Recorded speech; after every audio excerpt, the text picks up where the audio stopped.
I don't want to hear your bad, awful whispering voice in mid-song, 'cause you are the perfect idiot.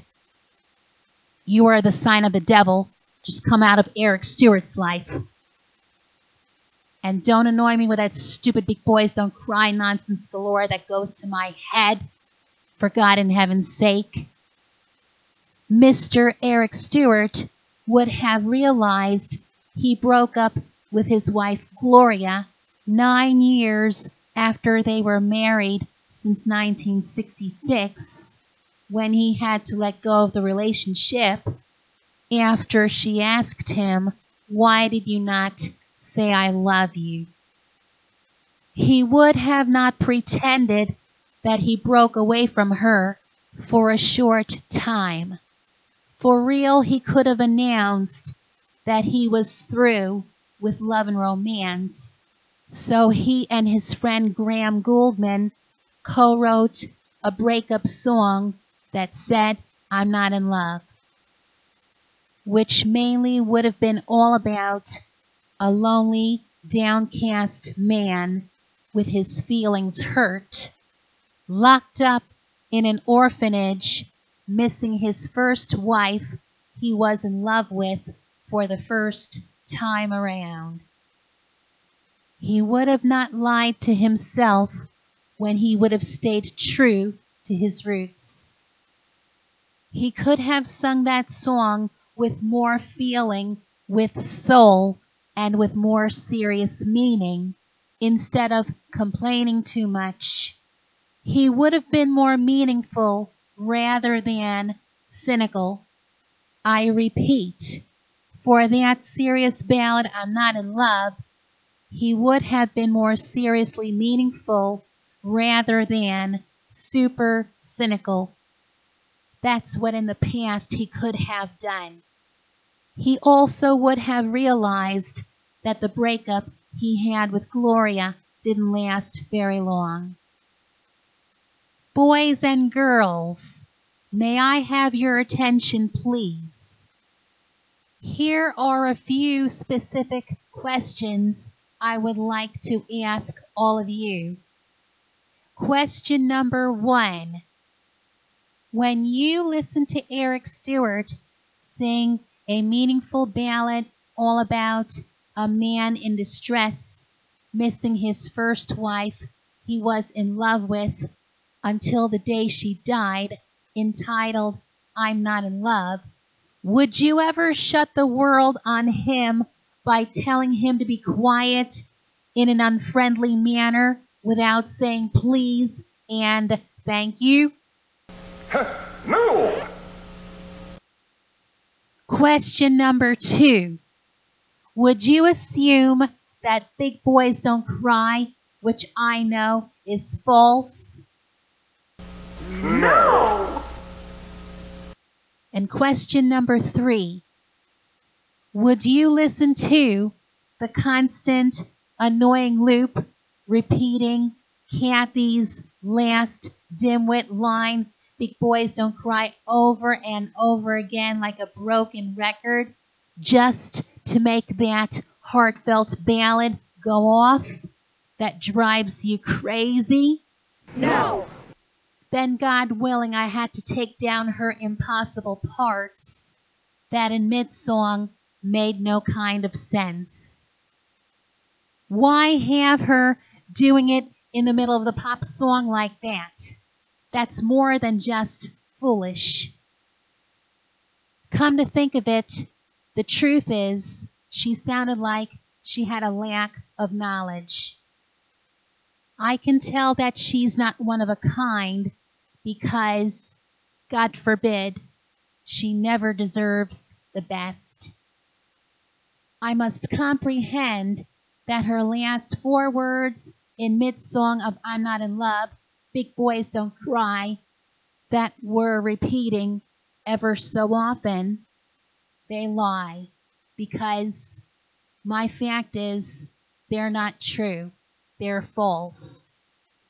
This is why I'm speaking up against her who made a false statement in the middle of the song "I'm Not in Love." And believe me, I have to make a confirmation that I never take that song for a joke, 'cause it's not funny. Instead, I take it seriously. Dear Lord, I feel sorry for the studio secretary, Kathy Redfern, 'cause she was the one who made a big blunder on being the worst whisperer in the whole wide world. That's why she cannot sing like those American girl pop singers like Rachel Sweet, Nicolette Larson, or even Dara Sadaka. And it looks like in the midsection of I'm Not in Love, she shut the world on Eric Stewart because she didn't remember the song she said. If someone else would say to her, Kathy, you don't remember the song you say?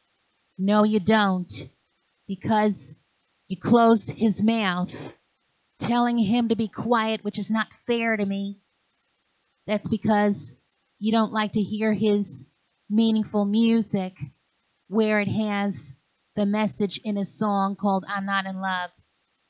So just get out of here and leave me alone, because you're the one who's good for nothing.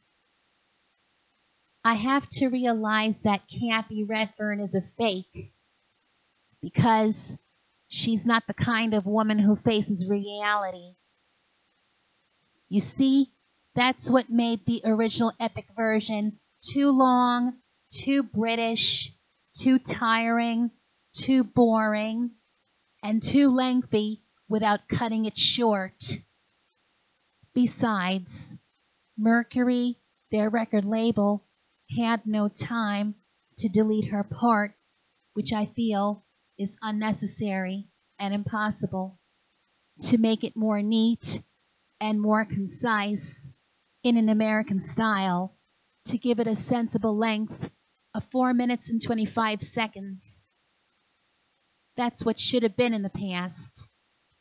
The dance aerobics music video of Art for Art's Sake with Cynthia Dale from Canada and Barbra Streisand from America would have been better than the original video with only the band alone.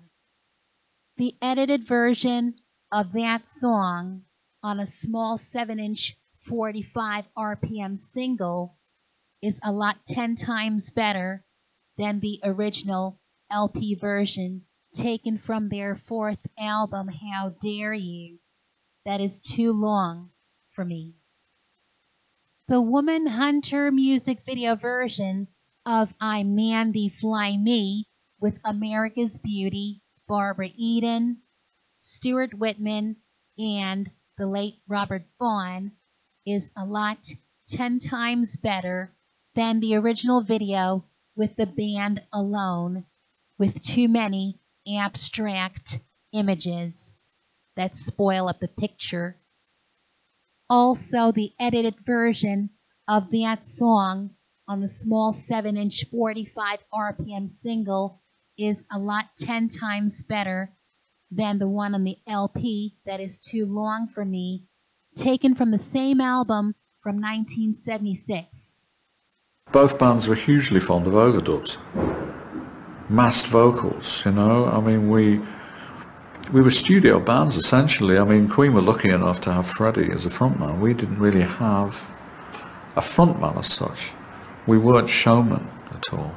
I always describe us as we sounded like 400 maniacs from Hollywood, but looked like 4 scruffy gits from Manchester.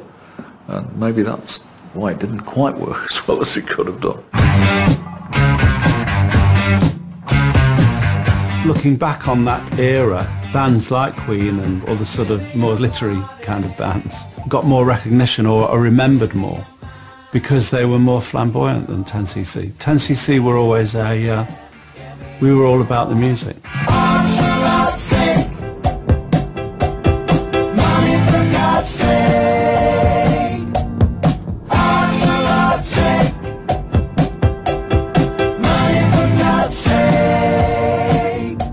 By then we were a living, breathing, touring brand. with responsibilities and people working for us, and we're quite successful, doing well. And I remember very distinctly we had a kind of pre-production meeting about what How Dare You might be. And I found it quite a disturbing meeting, because it was sort of, it wasn't like, well, let's try a bit of this and let's try a bit of that. It was, well, we need one of those and we need two of those. It was that attempt to quantify who and what we were that I found slightly troubling. It took the freedom away. It took the sense that you could just go in there and try things. The need to be fresh was ever so slightly tarnished in a way. There had become a bit of a routine to things, but for me, it was the routine that I wanted. I'd always wanted, and I think it was the same for Eric. But for Kevin Lowell, it was different. I think it was important for them to have fun and for things to be spontaneous, which I understood. But How Dare You signposted a big change for 10cc, I think. I think the writing was on the wall, or the songwriting was on the wall. I'd written a song called Mandy Fly Me, and completed it again with Graham Gouldman. We got our first hit from the record with that one. But I thought there was an underlying thing going on here that I hadn't noticed before.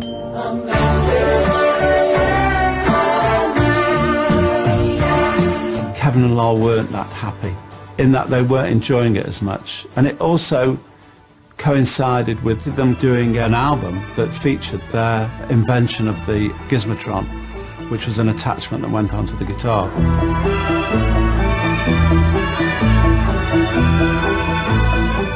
That entire music comes from one guitar, multi-tracked and fitted with a device called a gizmo.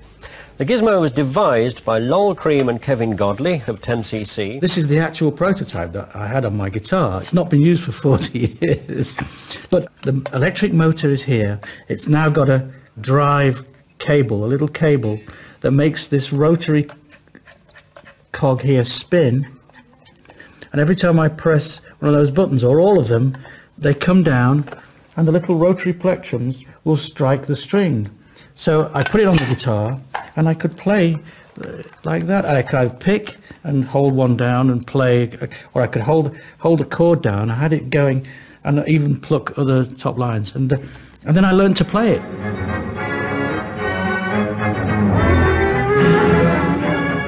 You're hoping it'll retail at approximately somewhere between £50 and £100, maybe £70, £75. The thing about Kevin and Lowell was, in addition to being able to write some weird songs, they were really into gadgets and gizmos and electronics, and really they were ahead of their time. I mean, I sort of feel if they'd started out now, they would be very much at the forefront of all the technology that goes with music today. They were always pioneers, not just in the songwriting, but in the way it was presented. When Kevin and Lowell designed this gizmo, the natural thought was, oh, where does this lead to? And this project, which was called Consequences, did indeed have consequences.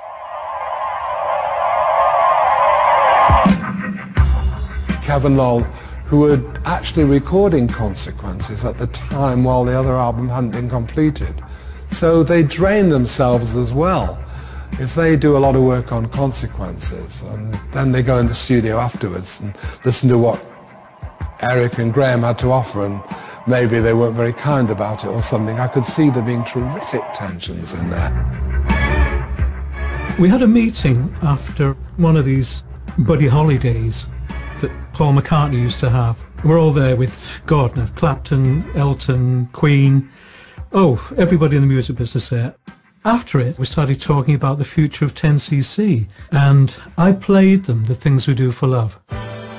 And Kevin said, I don't like that. He said, in fact, it's crap. It was like, what? This is bland, boring. I don't want to do this. On reflection, it was nothing wrong with that song at all.